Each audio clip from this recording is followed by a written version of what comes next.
Chapitre 17, deuxième vague. De l'obscurité à la lumière, jusqu'à l'état bouddhique, l'état de Bouddha, l'état de Christ.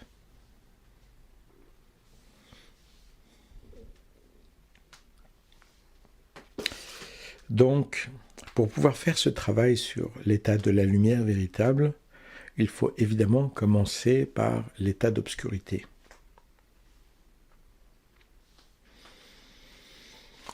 Pour comprendre l'état d'obscurité, il faut comprendre ce que l'on appelle l'état d'initiation lumineuse, the white initiation, l'initiation de la lumière blanche, qui est différent de l'évolution spirituelle. Pour bien comprendre l'évolution spirituelle, il est clair qu'à partir du moment où vous arrêtez de fumer, à partir du moment où vous arrêtez de boire de l'alcool, à partir du moment où vous décidez d'être végétarien, c'est déjà de l'évolution spirituelle. À partir du moment où vous lisez des livres qui vous emmènent vers une certaine évolution, c'est déjà de l'initiation spirituelle. L'initiation spirituelle, l'évolution spirituelle, si vous préférez, c'est le fait d'avancer vers plus de compréhension, vers la lumière. Quel que soit votre niveau d'évolution, quelle que soit votre compréhension, si vous êtes un peu meilleur, un peu plus tourné vers la lumière, c'est déjà de l'évolution spirituelle. L'initiation blanche, l'initiation vers la lumière blanche, c'est que vous allez apprendre à dire non à toute forme d'obscurité. Et ça, c'est très différent. Parce que l'évolution spirituelle, c'est que vous commencez à dire non à certaines choses. Par exemple, manger de la viande avec le sang des animaux, avec la souffrance des animaux, avec la détérioration de la planète Terre, évidemment, c'est l'évolution spirituelle. Et dans ce cas-là, vous allez, une fois que vous êtes végétarien, apprendre à dire non à toute forme de massacre des animaux. Donc c'est non à toute forme de viande. Il n'y a pas de discussion, il n'y a pas de négociation par rapport à ça. C'est non à toute forme de violence. Sur la planète Terre, sur la pollution et sur la vie des animaux. Maintenant, c'est pas parce que vous dites non au massacre des animaux que vous dites non à tout le reste. Donc on va dire que le jour où vous êtes végétarien, vous dites non à toute forme de violence animale. Et donc c'est une initiation de la lumière blanche par rapport au végétarisme. Ceci étant, le végétarisme vous oblige à accepter malgré tout, en théorie, le lait, par exemple, le fromage. Or, le lait, le fromage, eh bien, c'est une acceptation de violence, parce que pour produire le lait et le fromage, vous êtes bien heureux qu'il y ait des gens qui bouffent les veaux qui devront être tués de façon à ce que vous puissiez avoir du lait. Donc, c'est quand même encore de la violence. Donc, le végétalisme va être un pas de plus dans le refus de la violence. Et ce faisant, petit à petit, vous avancez vers l'initiation de lumière blanche vis-à-vis de toute forme de violence animale par rapport aux animaux.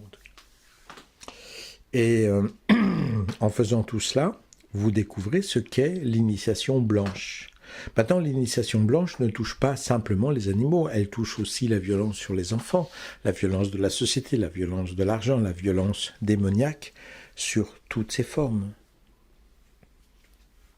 Vous devez comprendre que s'il est juste et bon d'aimer vos parents par rapport à l'amour, vos parents sont des disciples de l'obscur. Ils proviennent d'une société négative.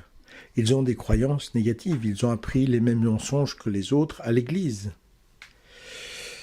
Ils ont appris les mêmes mensonges par rapport à l'argent, par rapport à la soumission, par rapport à l'autorité. Eh oui, la vie, c'est d'accepter. Il faut bien mettre du vin, de l'eau dans son vin, ou du sang dans ses végétaux. Il faut bien accepter ça ou ça. Ah, puis aimer, faut pas rêver par rapport à l'amour. Je veux dire, l'amour, c'est aussi quand même d'accepter la violence de ma belle-mère, les mensonges de ma belle-mère. ou la violence des belles-mères, de la belle-mère de ma femme. Et oui, bien sûr, c'est la même chose, hein, c'est un système croisé. C'est tout aussi noir d'un côté que de l'autre, ou du beau-père, ne vous inquiétez pas, les beaux-pères, je ne vous oublie pas. Et puisque vous-même, les beaux-pères et les belles-mères, vous avez reçu l'autorité de vos belles-mères et de vos beaux-pères, eh ben vous allez avoir le droit de redonner la même chose. La véritable initiation, c'est de briser la chaîne. Vous allez rejeter et refuser ce que vous avez dû subir vous-même. Souvent, je travaille avec des Espagnols. Et les Espagnols, ils étaient sous l'autorité de Franco. Et là, je ne parle pas de très loin, hein, parce que les gens de 60 ans d'aujourd'hui, ils étaient sous l'autorité de Franco, directement, physiquement. Hein. Et pourtant, ces gens-là, ils vont être des fascistes absolus. Ah oui, auprès de leurs enfants, ils vont être là, ils vont dire, c'est comme ça, tu manges de la viande, tu fais ça, tu écoutes, et ainsi de suite. Comment pourrait-on dire qu'on a détesté Franco et son autorité fasciste si soi-même on exprime dans sa famille une autorité fasciste totale? C'est parce qu'on ne l'a pas refusé. On était obligé de l'accepter par puissance, par autorité, hein, et puis on l'a subi et maintenant on la redonne. Parce que finalement, c'est pas si mal, hein, l'autorité de Franco. Je travaille avec beaucoup d'Allemands. Et les Allemands, une chose qu'ils ont énormément, c'est l'autorité. Avec l'autorité de Hitler, comment pourrait-il accepter d'exprimer une autorité? Il devrait être à fond dans la tolérance et la liberté. Et pourtant, les Allemands sont extrêmement autoritaires. C'est comme ça et pas autrement. Si mes parents, ou mes grands-parents, ou mes arrière-grands-parents ont haï l'autorité de Hitler, comment auraient-ils pu éduquer leurs enfants dans l'autorité? Ils ont éduqué leurs enfants dans l'autorité qui est passée à la génération suivante, parce qu'ils étaient d'accord avec l'autorité de Hitler. Sinon, je fais le contraire de ce que j'ai détesté, que cela provienne de Franco, que cela provienne de Hitler. Donc, encore une fois, la véritable initiation, c'est de briser la chaîne. Je ne jette même pas la pierre aux gens qui ont accepté. Ils auraient pu se battre, mais ils ont accepté. Ok, très bien, ils ont accepté. Mais au moins, à un moment, il est temps que je démasque mes parents et que je dise, ok, ils ont accepté cette autorité, ils l'ont transmise, mais moi, j'en veux plus. Je n'imposerai pas le pouvoir à mes enfants. Mais pourtant, le pouvoir passe. En Espagne, le pouvoir passe. En Allemagne, le pouvoir passe.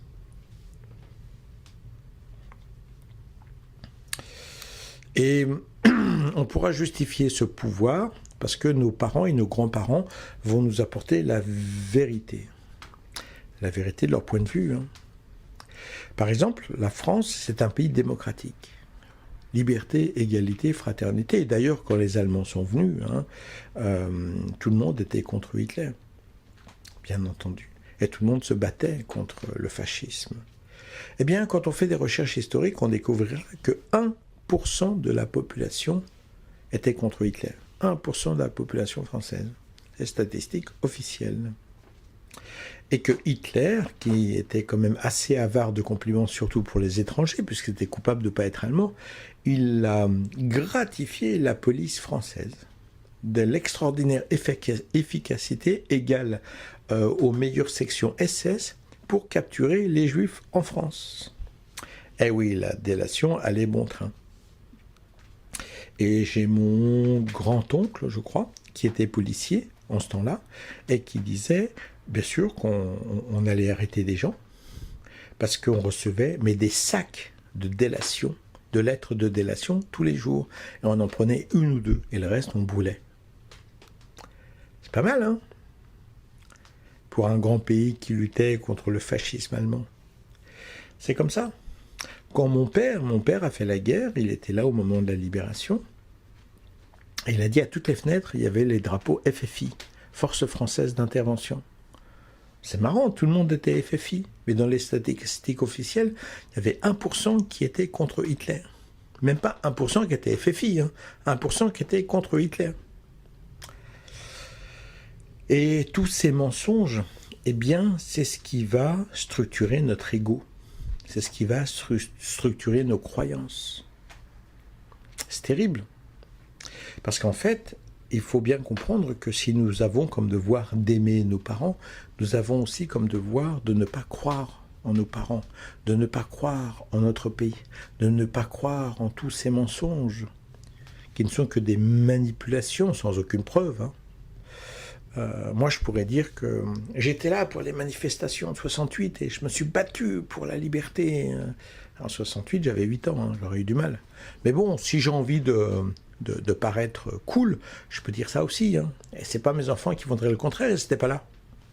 Comment voulez-vous qu'ils sachent? À moins qu'ils prennent une calculatrice et qu'ils calculent les dates. Voilà, donc c'est facile de présenter à nos enfants, de justifier toutes les monstruosités qu'on peut en disant « Ah oui, mais moi je me suis battu pour la démocratie ». Il y a un élève qui discutait avec moi aujourd'hui qui me disait que sa mère lui décrivait qu'elle s'était toujours battue contre Franco. Alors je dis oui, mais peut-être, mais dans ce cas-là, c'est une femme qui est à fond pour la liberté, pour la démocratie, et aujourd'hui encore, elle se bat contre l'autorité de l'Europe, elle se bat contre le mauvais traitement, l'horrible traitement qu'on réserve aux réfugiés africains en Espagne, et ainsi de suite. Elle me dit non, elle s'en fout totalement. Il n'y a qu'une seule chose qui l'intéresse, c'est sa maison, son pouvoir, son argent. Je dis, bah alors, par rapport à ce qu'elle dit, par rapport à Franco, j'ai un doute. Surtout que le mari, donc le papa, il s'appelle Franco. Bon, c'est pas le même, hein, mais ça veut dire que les parents, ils ont appelé leur enfant Franco. Et elle s'est mariée avec un Franco. Pour quelqu'un qui détestait les Franco, elle s'est mariée avec le fils d'une famille qui adorait Franco, pour appeler leur fils Franco quand même, hein. Bon, donc là, mon esprit Colombo a un petit doute quand même. J'ai un petit doute par rapport à tout ça quand même, hein. Et si on fouille dans les familles, à droite et à gauche, on trouve que ça. Et ces pauvres familles, elles ne sont même pas coupables, les pauvres. Ils viennent d'un monde obscur, diabolique.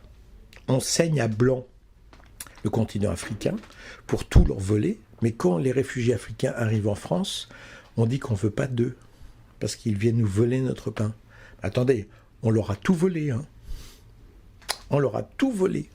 L'or, le pétrole, les êtres, hein, puisqu'il y avait aussi l'esclavagisme, tout, on leur a tout pris, jusqu'à la vie, jusqu'à leur famille, leur essence, leur identité. Ah, mais maintenant, ils viennent voler notre pain. Ouais, c'est une façon de voir les choses. Donc, c'est vrai que dans cette façon très, très subjective, ce sera très difficile de chasser en nous l'héritage du mal, puisqu'on n'est pas capable de voir le mal dans notre pays et dans notre héritage familial.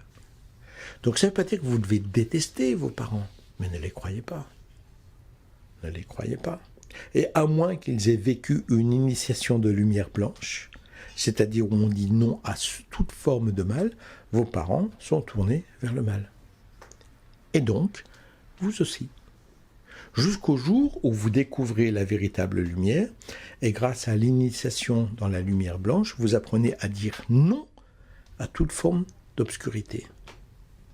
Et pour ça, eh bien, il faut démasquer votre héritage, votre famille, votre pays, votre philosophie, votre religion, et ainsi de suite. Et c'est un dur chemin. Car en fait, il faut que vous compreniez que vous êtes, en essence, d'âme, des êtres de lumière, des êtres d'amour, des êtres de force, de puissance, de pardon. Et dans votre évolution, vous avez deux possibilités. Soit vous croyez en votre ego, en votre héritage, en votre société, en votre famille, et vous êtes des êtres obscurs. Soit vous vous tournez vers la lumière, vers votre âme, et vous êtes des êtres tournés vers la lumière. Mais vous ne pouvez pas être tourné vers votre société, vers votre famille, vers les mensonges de votre famille, les dénis de votre famille, les dénis de votre société, et prétendre que vous êtes tourné vers la lumière. C'est impossible. Si vous êtes avec la lumière, vous êtes contre les héritages de votre société et contre les héritages de votre famille. Vous avez démasqué toute chose. C'est simple, triste, mais très efficace. Pour aller vers l'état de lumière, vous devez comprendre que vous êtes des êtres de lumière. À l'âge de 2 ou 3 ans, vous vouliez que tout le monde soit heureux, que tout soit vivant, même vos nounours. Mais aujourd'hui, la Terre n'est pas vivante car vous avez besoin de beefsteak. La Terre ne craint pas la pollution car vous avez besoin de luxe. Il est arrivé quelque chose à votre état divin. Et ce quelque chose qui est arrivé à votre état divin, c'est une quantité gigantesque de diablerie, de mensonges et d'obscurité pour faire taire votre état divin. Car tout ce qui en vous ne vous permet pas de manifester votre lumière est un état de croyance négatif. Par l'enseignement négatif que vous avez reçu à travers votre famille, à travers la société, à travers l'école, à travers la politique, à travers les médias, à travers Internet, à travers tout, partout.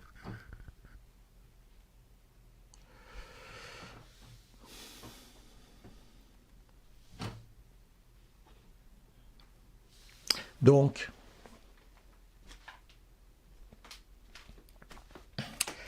en démasquant l'obscurité qui règne en vous, pour la plupart du temps, vous démasquez l'état de lumière qui existe en vous et qui n'est pas en droit d'être manifesté par la puissance de l'obscurité que vous avez reçue.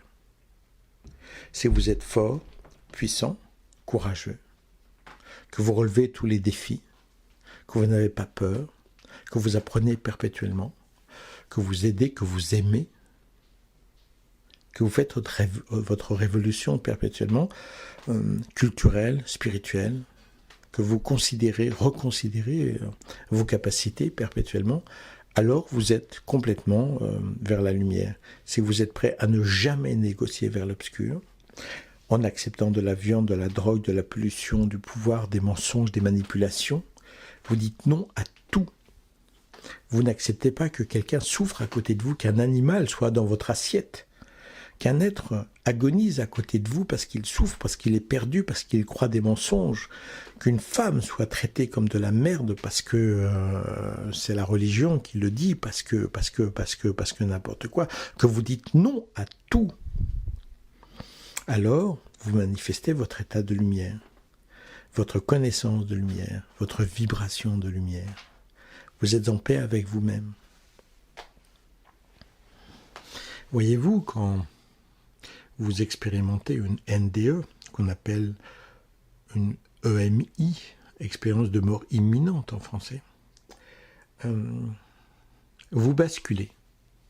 Votre cerveau ne fonctionne plus, vous n'avez plus d'oxygène, vous n'avez plus de sang qui circule, et dans certains cas, même le cerveau a été gelé pendant certaines opérations, c'est arrivé, avec une certaine PAM, et j'ai oublié son nom de famille, mais... Et pourtant, dans ces états où le cerveau ne fonctionne plus du tout, les gens passent à un état de fonctionnement du cerveau bien supérieur. Vous êtes là d'un seul coup, vous savez, vous connaissez l'origine de l'univers, vous êtes capable de regarder votre vie entière, de la juger, de la peser, de la mesurer, et vous êtes tous tournés vers cette conscience qui dit « Est-ce que ta vie valait le coup? Comment as-tu aimé ?»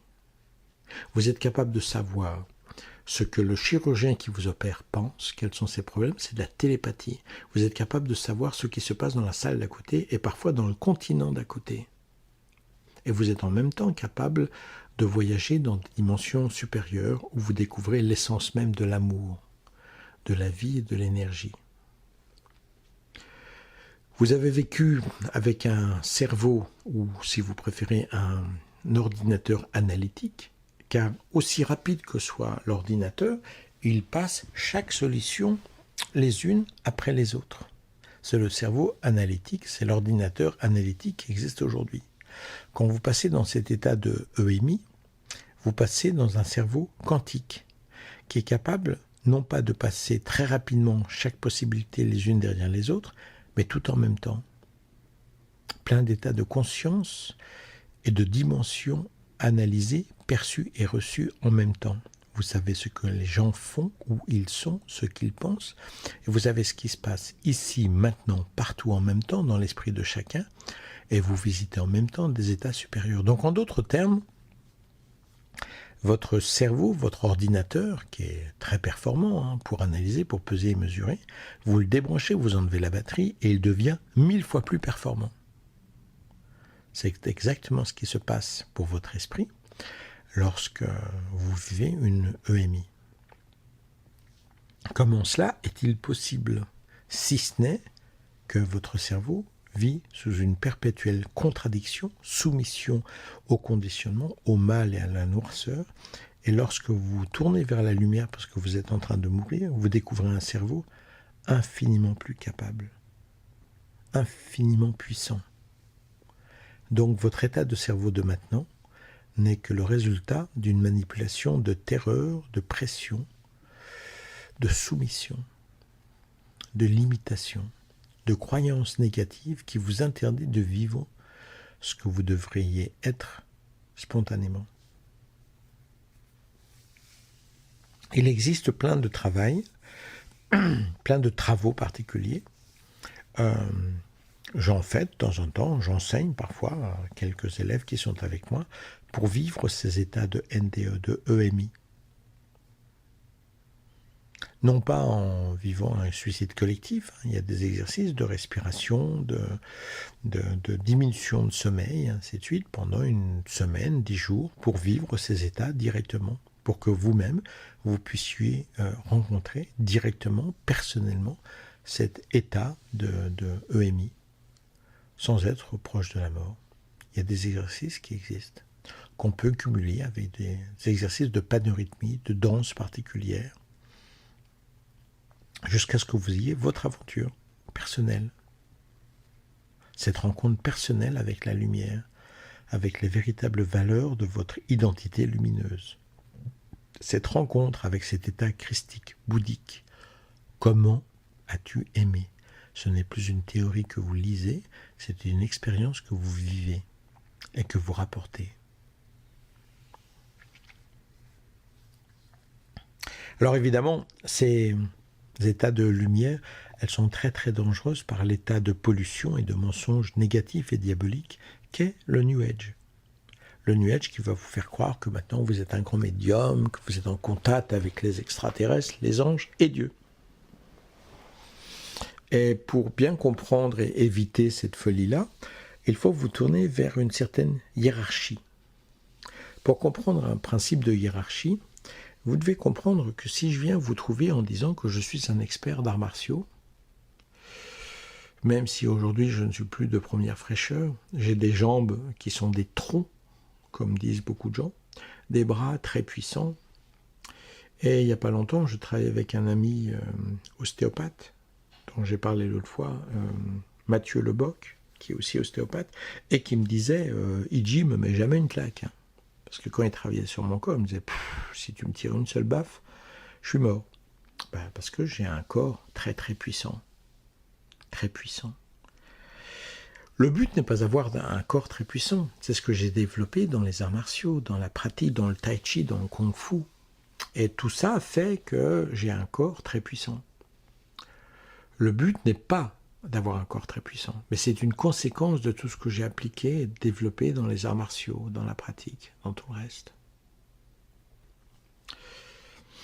De la même façon, si vous avez une certaine évolution spirituelle, vos chakras sont vivants.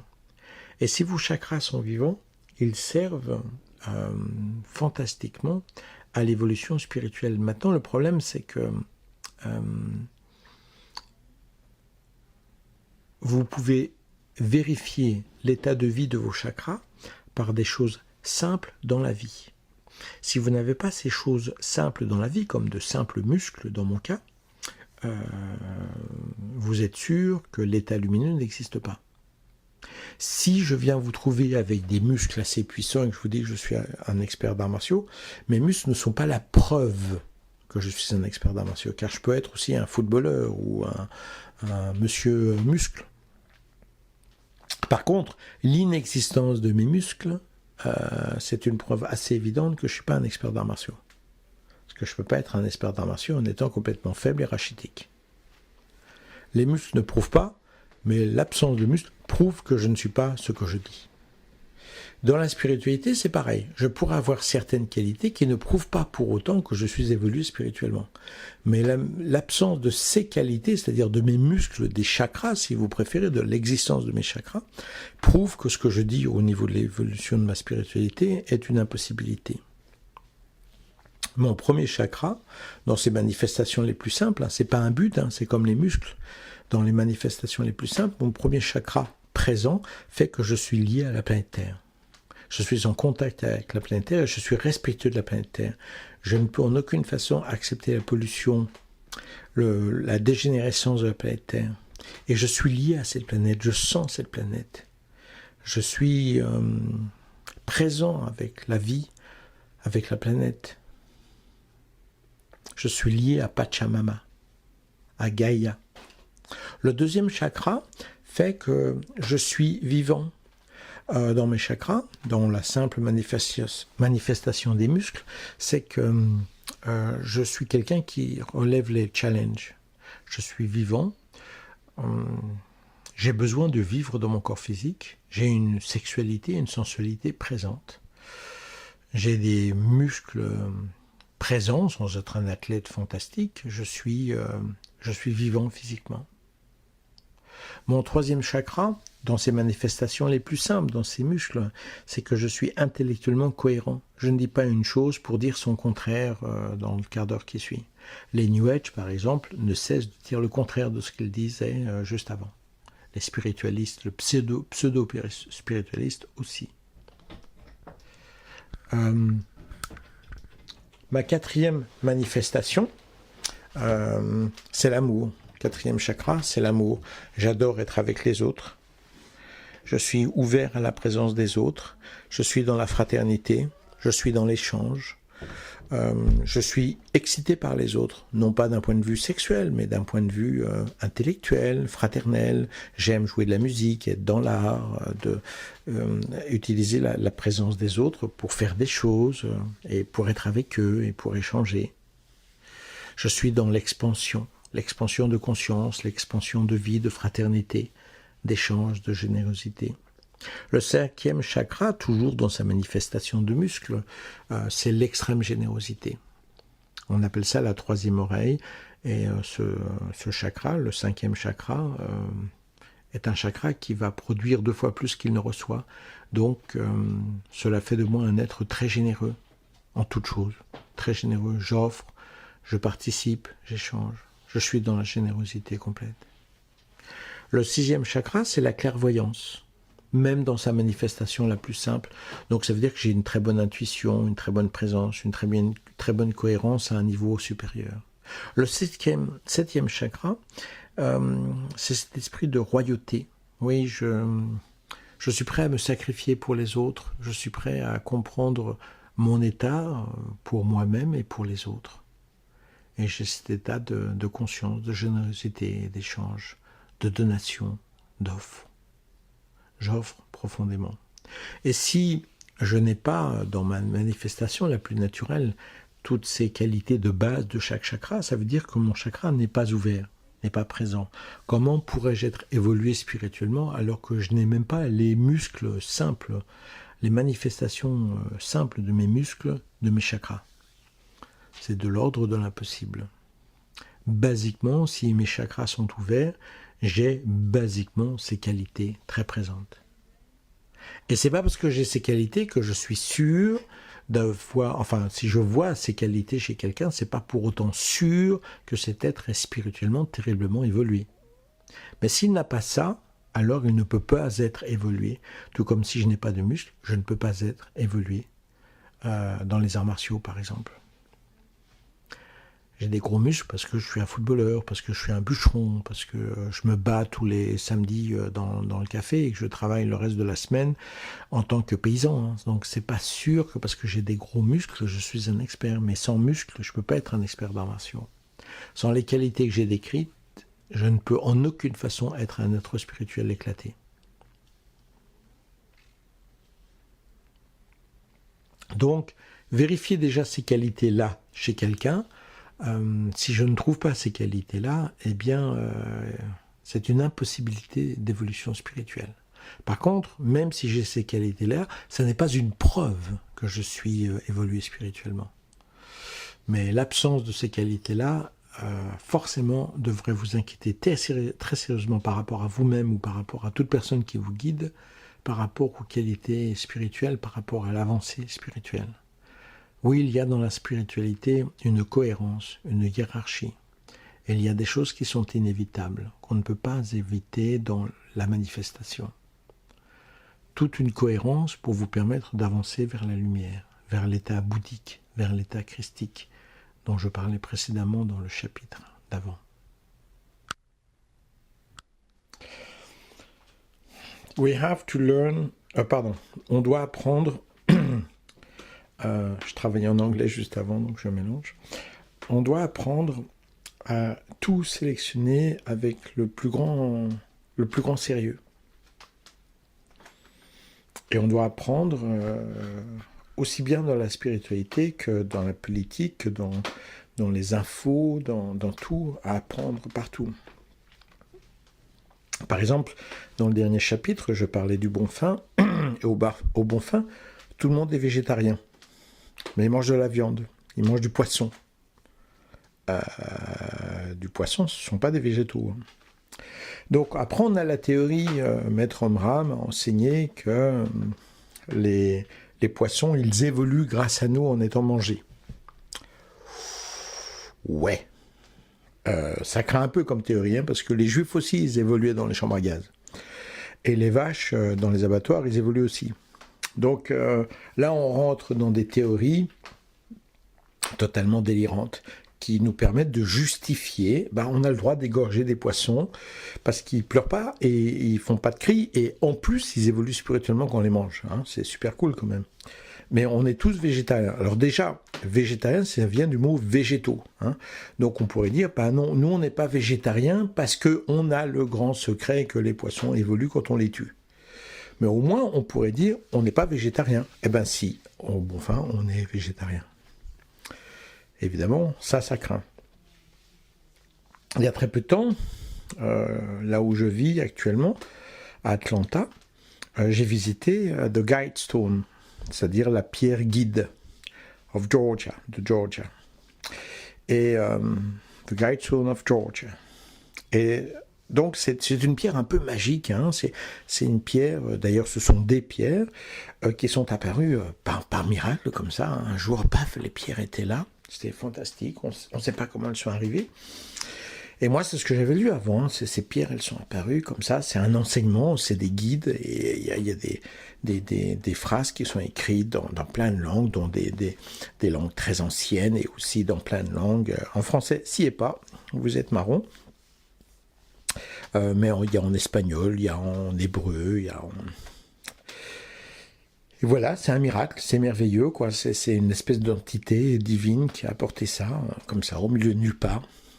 Quand on y va, c'est pas du tout au milieu de nulle part, hein, c'est juste à côté de la route. Il y a juste un parking, il y a les pierres qui sont juste là. Ça peut être livré en camion, il n'y a aucun problème. Le truc qui est juste à côté, c'est complètement plat, donc il n'y a aucun problème d'amener le camion jusque-là et de livrer les pierres là. Déjà, c'est beaucoup moins divin. Ensuite, c'est bourré de fautes d'orthographe. Dans plein de langues différentes, c'est bourré de fautes d'orthographe. Donc, les guides, là, ils ont pris un petit coup de vieux. Et puis, il y a quelque chose, par exemple, qui est d'ailleurs repris par les maîtres du monde, hein, c'est que, étrangement, c'est le même enseignement hein, sur The Guidestone et par les maîtres du monde, comme Bill Gates, par exemple, on devrait atteindre 500 millions de personnes sur la planète Terre. Plus après, ça va pas, hein, parce que à cause de la nourriture, de la pollution et ainsi de suite, on peut pas. Donc c'est raisonnable, quoi, de dire, bon, c'est vrai qu'on est 7 milliards et demi, donc on va devoir tuer 7 milliards de personnes. Bon, c'est un petit peu embêtant, mais pour le reste, il n'y a pas de problème, quoi. C'est raisonnable de dire on devrait être 500 millions, parce qu'on ne peut pas fournir plus. Et d'ailleurs, actuellement, on se bat pour nourrir tout le monde. Il y a quand même la moitié de la planète Terre qui meurt de faim, quand même, hein, donc il y a 2 milliards de personnes qui vivent avec 1 dollar par jour et 1,5 milliard qui vivent avec 2 dollars par jour. Donc avec tout ça, tout inclus, je veux dire, ils crèvent de faim. Hein. Donc ça fait quand même beaucoup de monde qui crève de faim. Et en plus, parce qu'on a de plus en plus de monde, tous les ans, on coupe la valeur de la moitié du territoire national français de forêt. La moitié de la France, chaque an, on coupe, et un peu plus chaque année, pour pouvoir manger. Hein. C'est obligé, on n'a pas le choix. Et c'est pour ça qu'on est obligé de dire que on devrait descendre à 500 millions de personnes. Alors permettez-moi de vous présenter quelque chose qui est tout à fait officiel, statistique officielle de la réalité. Si je prends la superficie de la planète Terre, il y a 21% de terre ferme pour 71% de mer, océan, ainsi de suite.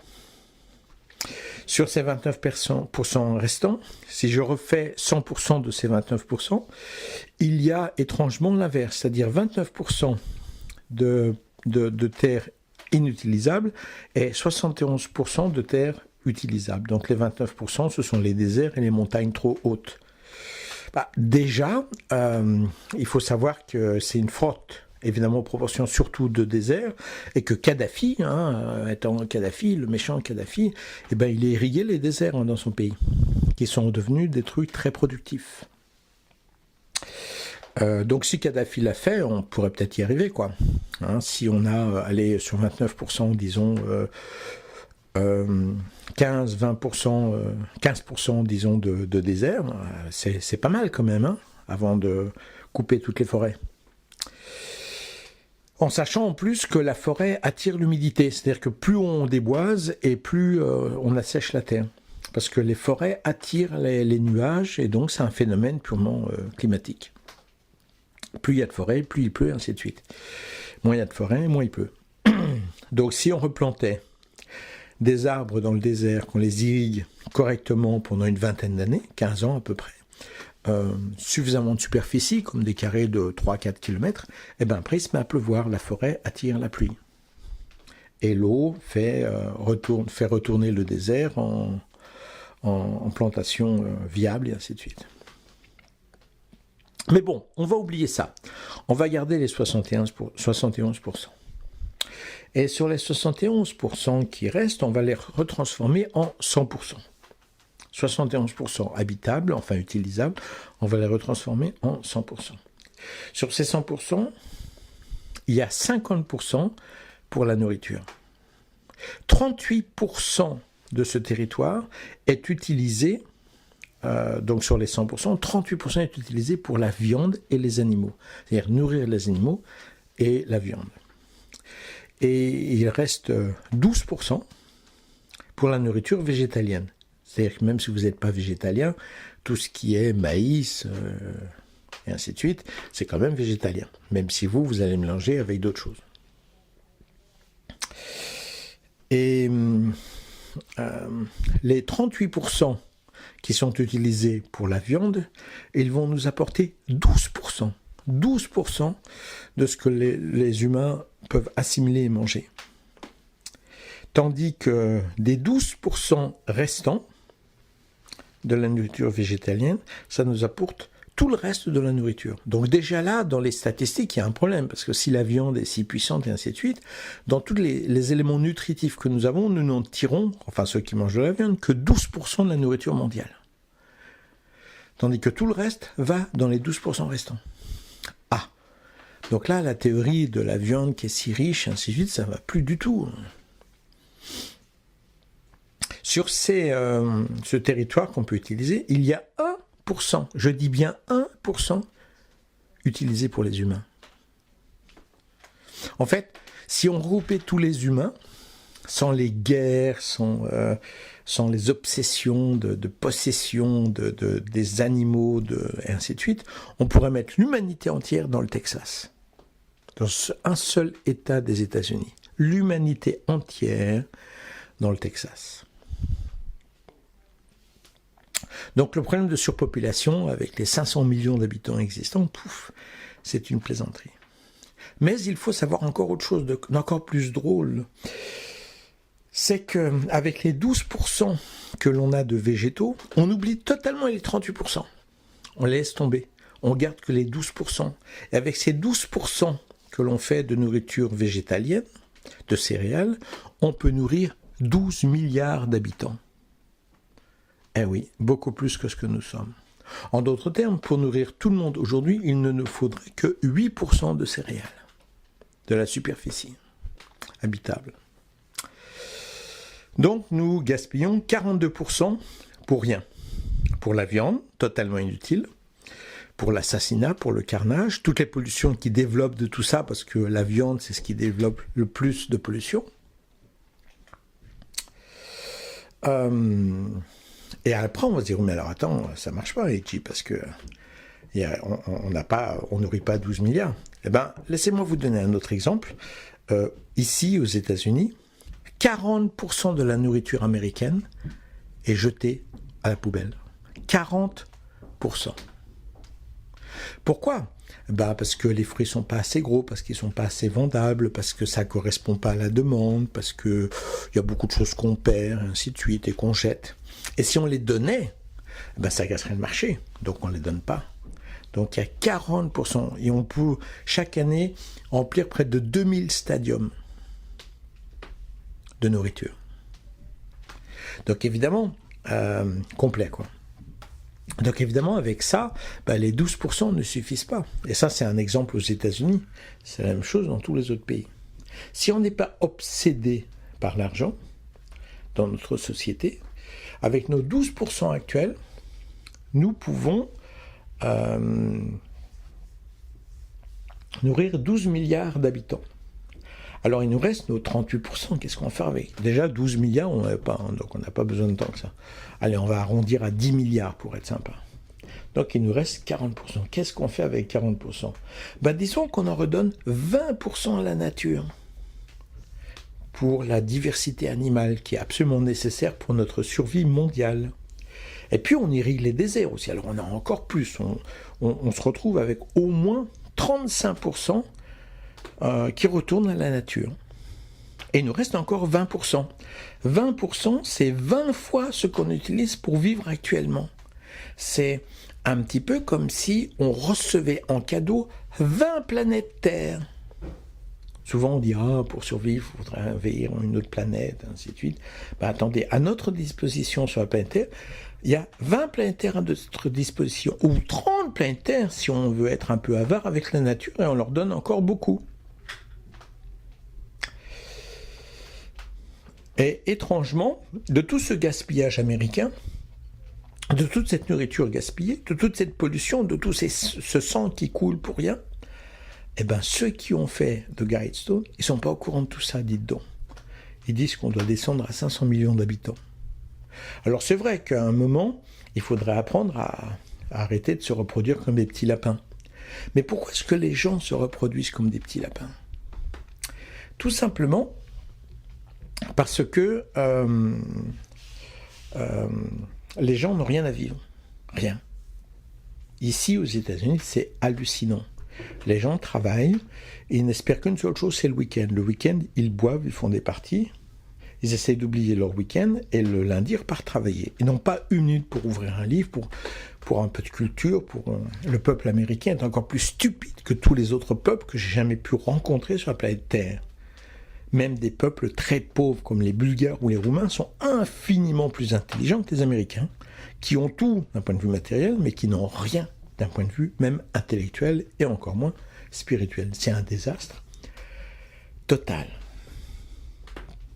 87% de la fortune mondiale est possédée par 10% de la population mondiale.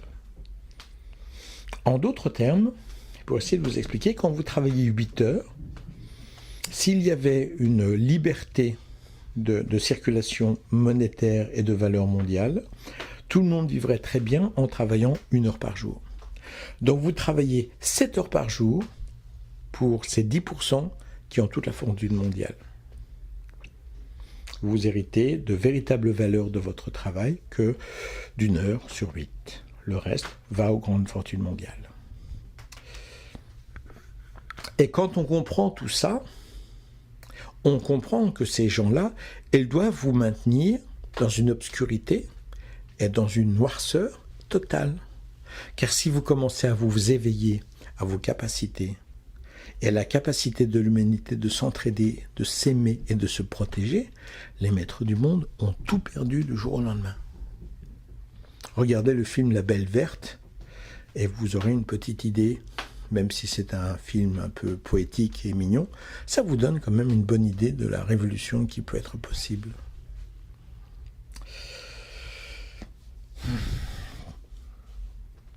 Donc, pour travailler sa lumière, il faut comprendre que nous grandissons dans un monde totalement noir et obscur. Et que pour s'éveiller à la lumière, il faut s'éveiller à démasquer l'obscurité. Et à comprendre que nos parents et nos grands-parents et l'école et notre pays ne font que nous mentir, mais qu'ils nous mentent par rapport à des choses qu'ils ne peuvent même pas eux-mêmes démasquer. Ce sont des victimes de victimes, de victimes, de victimes, de victimes. La véritable initiation, c'est de briser la chaîne. Dolto disait, si vous ne voulez pas être le bourreau de vos enfants, cessez d'être la victime de vos parents. Et c'est une chose simple à comprendre. Et c'est la même chose pour vos parents, pour votre famille, pour votre société, pour tout ce qui vous entoure. Et quand en même temps, vous comparez votre système analytique, votre cerveau, votre ordinateur classique, votre PC classique, qui est incapable de tourner comme un ordinateur quantique, qui peut prendre tous les problèmes en même temps et les résoudre tous, d'après les principes quantiques, qui sont finalement complètement interdits dans notre monde, interdits de penser vers la lumière, interdits d'avoir une pensée libre et harmonieuse, interdits d'être en paix avec soi-même et avec ses capacités. Nous comprenons que lorsque notre cerveau tourne normalement, sans toutes ces guerres, sans toutes ces pressions, nous sommes en capacité d'être en contact avec le cosmos, d'être en contact avec la planète, d'être en contact avec la vie et les animaux, d'être en contact avec nos frères et sœurs de la planète Terre et même avec nos frères et sœurs d'autres planètes. Et nous sommes en capacité d'être en contact avec les entités autour de nous, que nous appelons les anges, les guides. Évidemment, toute cette ouverture, tout ce réseau qui s'ouvre à nous et en nous, nous fait partir de tout cet esclavagisme, cette soumission, cette noirceur. Il faut bien comprendre que pour les maîtres du monde, ils ont tout à perdre. Il ne faut surtout pas que vous puissiez vous éveiller. Jamais. Très souvent, il est enseigné que d'être avec la lumière, c'est être faible. Or, si on fait quelques recherches historiques, on saura que Jésus, en tant que personnage, était un maître du fouet, qui le manipulait d'une façon magistrale. Que Moïse était un super combattant. Que Bouddha était un super champion des combats. Que Lao Tzu était un super combattant. Et étrangement, toutes ces choses-là n'apparaissent pas. C'est comme si être vers la lumière, c'est être faible, c'est être une victime. Mais être une victime dans un monde obscur, cela veut dire être obscur. C'est inévitable.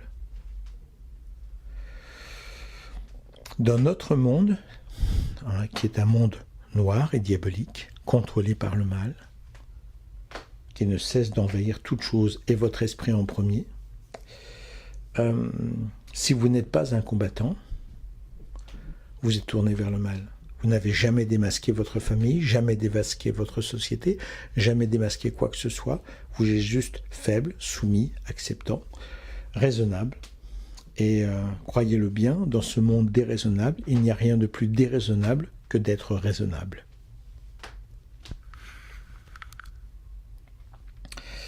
Hier, j'étais en salle de musculation pour m'entraîner et il y avait une amie qui était avec moi qui me disait c'est incroyable, il n'y a pas une personne qui ne soit pas avec son portable.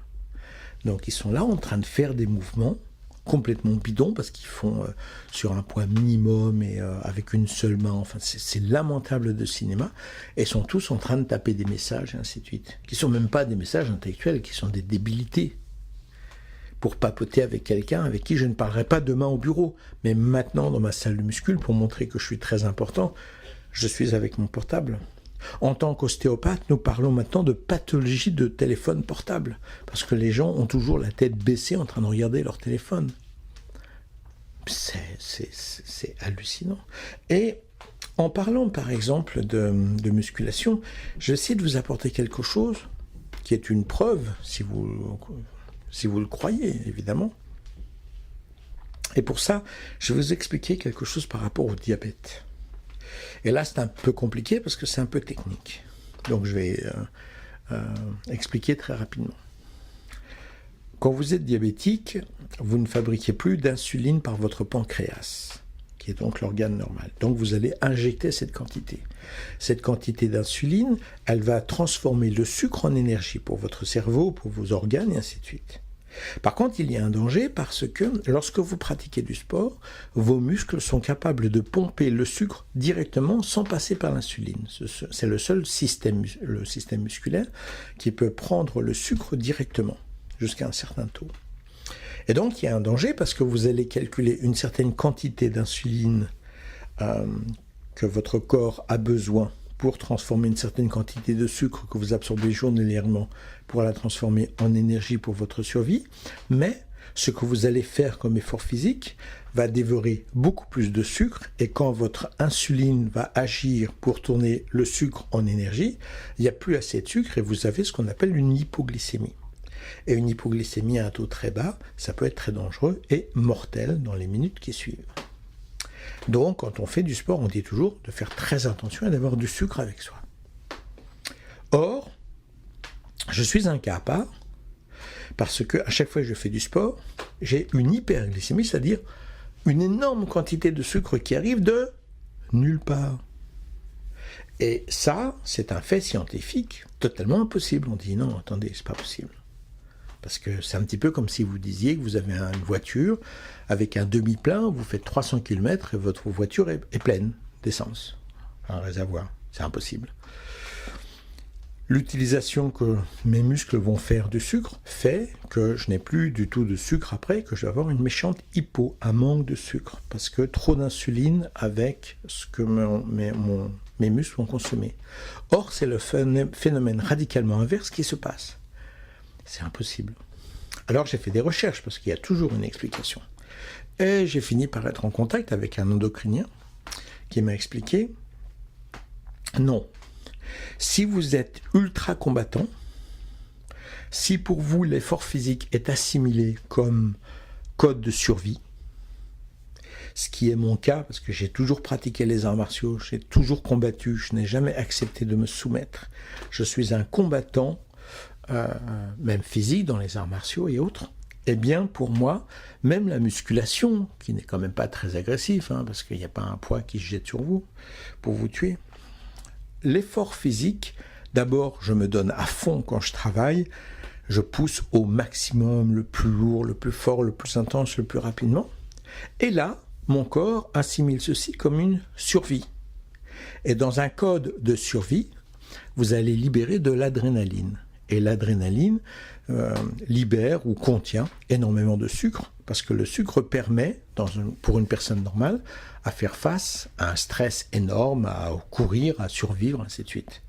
Donc le code de survie, l'adrénaline que va libérer votre corps dans un code de survie, libère aussi énormément de sucre pour pouvoir faire face à une situation intense.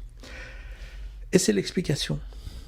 Je suis tellement entraîné à me donner à fond pour me battre, pour survivre, pour vaincre, que même en faisant de la musculation, au lieu d'avoir une hypoglycémie, j'ai toujours une hyperglycémie, c'est-à-dire trop de sucre. Et à un moment dans mon entraînement, je suis obligé de m'arrêter et de faire une dose assez importante de sucre, d'insuline, pour combattre la vague énorme de sucre qui arrive à cause de l'adrénaline. Il y a très peu de cas dans le monde de gens comme moi.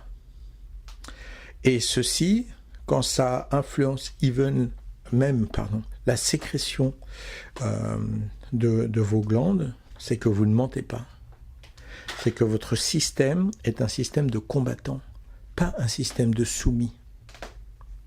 Pour moi, l'effort physique, déjà, n'est pas faible. Je ne peux pas m'entraîner faiblement. Je me donne à fond. Et quand je me donne à fond, j'ai un tel esprit de survie, de combattant, que mon corps libère les glandes nécessaires à la survie dans un combat.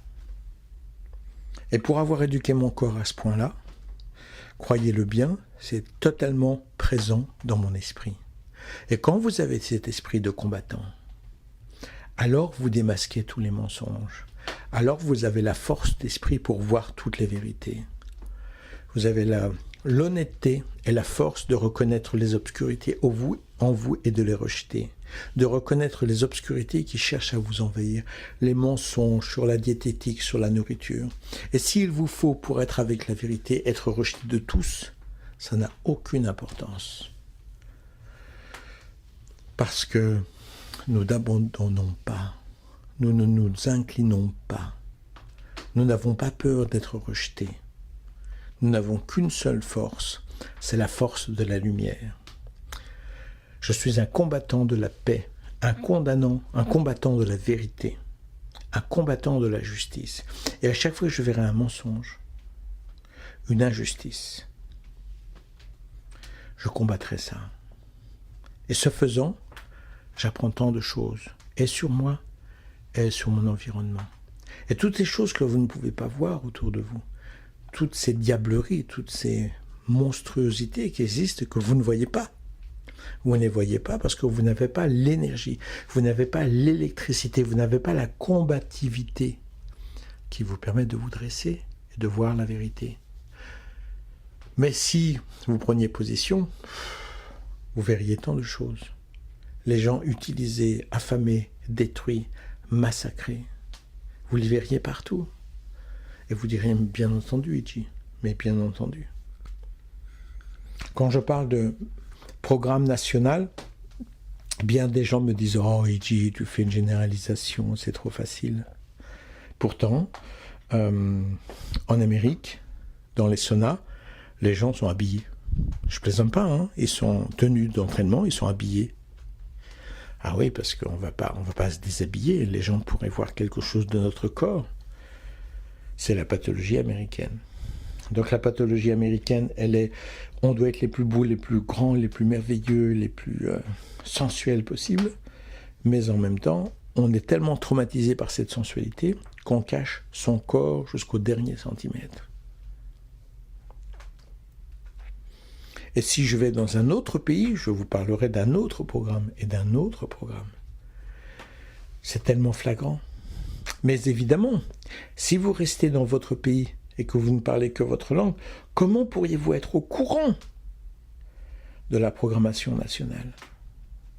Car en fait, la programmation nationale qui est autour de vous, c'est la programmation nationale qui règne en vous. Comment pourriez-vous démasquer ceci? Mais si vous parlez plusieurs langues et vous parlez dans plusieurs pays, vous dites « Oh mon Dieu, c'est tellement caricatural, ça ou ça. » C'est tellement caricatural. Mais pour faire cette différence, si par exemple vous mangez de la viande, vous auriez l'impression que d'être végétarien ou végétalien, c'est très facile. Mais si vous êtes végétalien, vous allez vous apercevoir qu'il y a un très fort racisme envers les végétaliens. Que partout on essaie de vous dire « Allez, mange ça, ça te fera du bien », qu'on essaie de vous rééduquer pour manger de la viande. Que dans plein d'endroits, on refuse de vous servir pour un repas végétalien.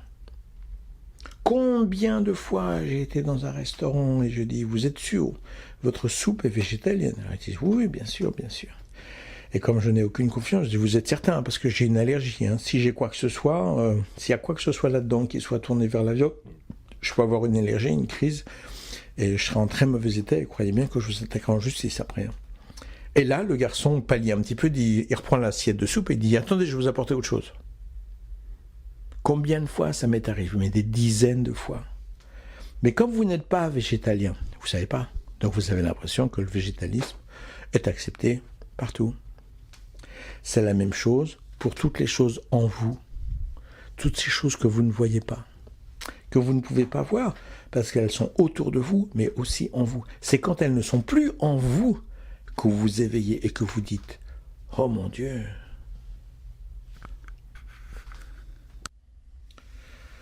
Beaucoup de gens cherchent à aller dans un groupe comme la Fraternité au Bonfin, l'école de Maître Michaela Ivanov et d'autres groupes. Ils cherchent à aller là parce qu'ils ne sont pas capables d'affronter la vie. Or, l'idée du travail, ce n'est pas de fuir la vie de la société, parce qu'on n'est pas capable de l'affronter et on va se cacher dans un groupe ou dans une secte. Non. On va vers un groupe parce que notre vie dans la société est insuffisante et que l'on peut faire infiniment plus. Et en étant avec des gens qui ont envie de infiniment plus, ensemble, nous faisons des choses infiniment grandes et merveilleuses. Il ne s'agit pas d'une fuite. Il s'agit d'un endroit où on s'entoure de gens capables. Et ils sont capables parce qu'eux-mêmes sont unis avec eux-mêmes. Il n'y a plus de conflits. Il n'y a plus de guerres intérieures. Ah, j'aimerais faire ceci, mais est-ce bien, est-ce mal? J'aimerais être généreux, j'aimerais être courageux, mais je n'ai pas la force ou les muscles. J'aimerais me concentrer, mais je n'ai pas la capacité intellectuelle. Conflit contre conflit, contre conflit, contre conflit. On reste perpétuellement à se battre avec soi-même. Et donc on est bien incapable d'écouter les autres aussi. Comment pourrais-je le faire alors que ma tête et mon cœur sont en telle guerre que je n'arrive pas à m'entendre moi-même. Mais une fois que je suis en paix avec moi-même, en unité avec moi-même, j'établis une sérénité, une facilité, une efficacité. Il n'y a plus d'opposition. Je vais apprendre une langue étrangère, je l'apprends. Je vais apprendre un instrument de musique, j'apprends à jouer cet instrument. Et je ne suis pas là en train de me dire « Oh, mais je suis tellement mauvais, j'ai une tellement mauvaise concentration, ah, je n'ai pas de liberté pour faire des improvisations. » Chut, sois en paix avec toi-même. Laisse la vérité de la lumière unir tout en toi et dans toutes tes capacités. Puis, lorsque tu es en paix avec toi-même, rencontre des gens qui sont en paix avec eux-mêmes. Sois en fraternité avec ces gens. Et ensemble, unissez-vous pour faire des choses encore plus fantastiques, aider des gens dans le monde, agir et ne jamais accepter l'obscurité. Et ce faisant, vous avez cette immense capacité de grandir parce que vous agissez pour la lumière. Et qu'en ce faisant, vous découvrez perpétuellement de nouvelles choses à faire et à accomplir.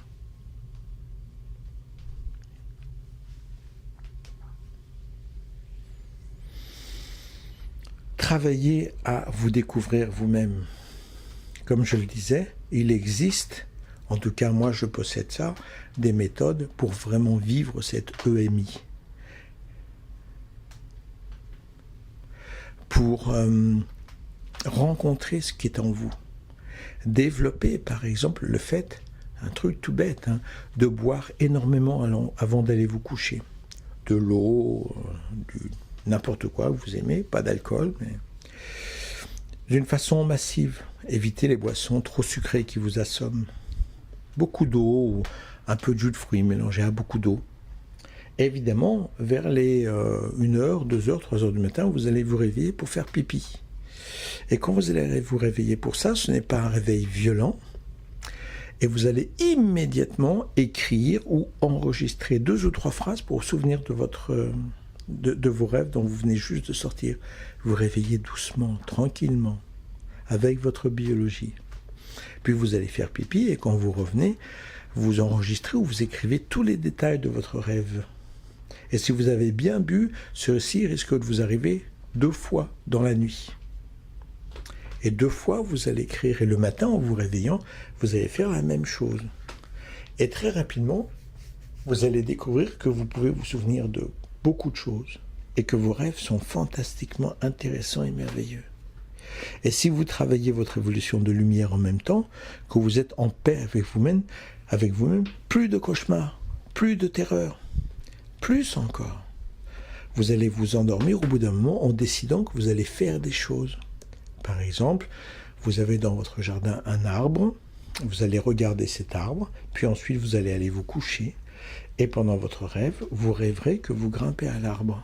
Mais ce ne sera pas simplement un rêve, vous serez à un moment devant l'arbre, et vous direz, je vais monter mes bras, je vais poser mes pieds, je vais grimper, vous allez contrôler ce qu'on appelle votre corps de rêve. Et ce faisant, vous développez des capacités fantastiques en vous. Vous vous rencontrez vous-même. Et vous allez découvrir votre force, votre pouvoir, votre lumière, votre intuition.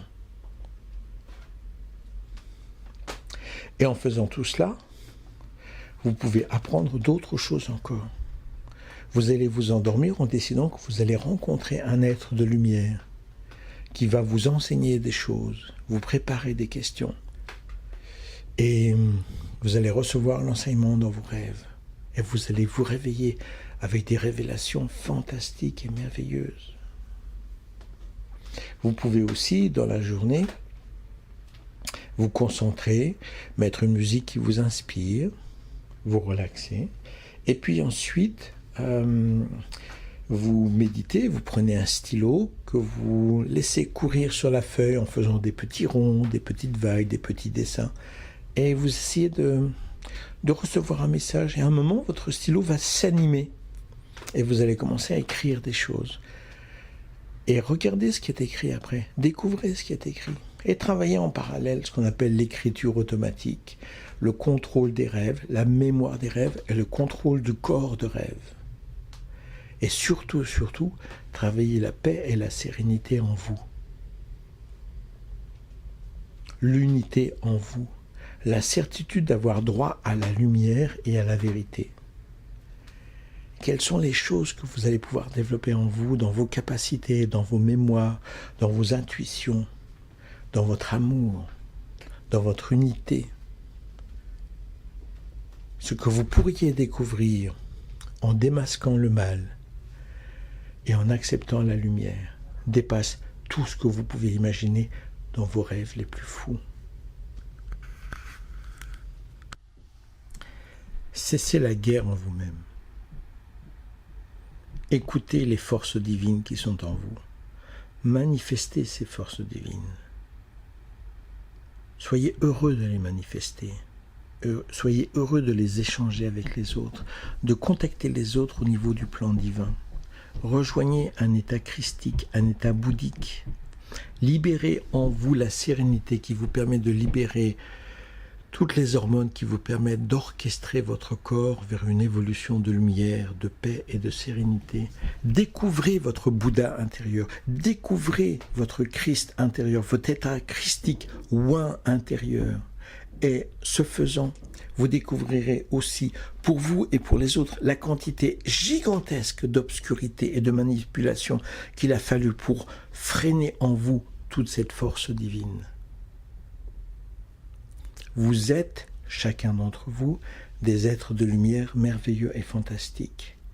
Tout ce qui ne vous autorise pas aujourd'hui à être divin, ce sont des choses diaboliques qui vous ont été bourrées dans le crâne et dans l'estomac sans vous demander votre avis, pour vous obliger à croire à tellement d'obscurité que votre force de lumière si puissante, si merveilleuse, ne se manifeste pas.